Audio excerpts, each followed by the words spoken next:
Benz സിനിമയിൽ ലിയോയുടെ reference ഉണ്ട് എന്ന് പറഞ്ഞാൽ നിങ്ങൾ വിശ്വസിക്കുമോ? അതായത് സംഭവം തന്നെ ഇപ്പോൾ ലേറ്റസ്റ്റ് ആയിട്ട് വരുന്ന റൂമറുകൾ പറയുന്നത് നമ്മുടെ ലിയോ സിനിമയിലെ എലീസ ദാസിലെ, അതായത് നമ്മുടെ ലിയോയുടെ അനിയത്തി, പുള്ളിക്കാരിയുടെ വേഷം മഡോണ, ആ ഒരു ക്രോസ് ഓവർ ഈ ഒരു ബെൻസ് സിനിമയിൽ വരും എന്നാണ് ഇപ്പോൾ ലേറ്റസ്റ്റ് ആയിട്ടുള്ള റൂമേഴ്സ് പറയുന്നത്.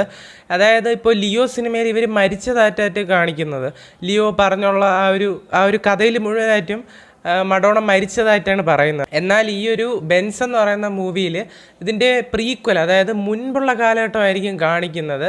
ആൻഡ് അവർക്ക് എന്താണ് ശരിക്കും സംഭവിച്ചത്, ആൻഡ് ബെൻസ് സിനിമയിൽ മഡോണ ഒരു ക്യാരക്ടർ അവതരിപ്പിക്കുന്നുണ്ട്, അത് എലീസ ദാസ് ആണെന്നും പറയുന്നുണ്ട്. സോ ഇങ്ങനെ ഒരു ക്രോസ് ഓവർ ആരും എക്സ്പെക്ട് ചെയ്യാത്ത ഒരു ലിയോ ബെൻസ് ക്രോസ് ഓവറാണ് ഇപ്പോൾ എല്ലാവരെയും റൂമേഴ്സിൽ പറയുന്നത്. എന്തായാലും LCUവിൻ്റെ യൂണിവേഴ്സിൽ ഇനി ലിയോയുടെ റെഫറൻസും നമുക്ക് പ്രതീക്ഷിക്കാവുന്നതാണ്.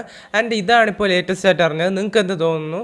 നിങ്ങൾ എത്ര എക്സൈറ്റഡ് ആണ് LCUവിൻ്റെ ഈ ഒരു ബെൻസ് എന്ന് പറയുന്ന മൂവിക്ക് വേണ്ടി?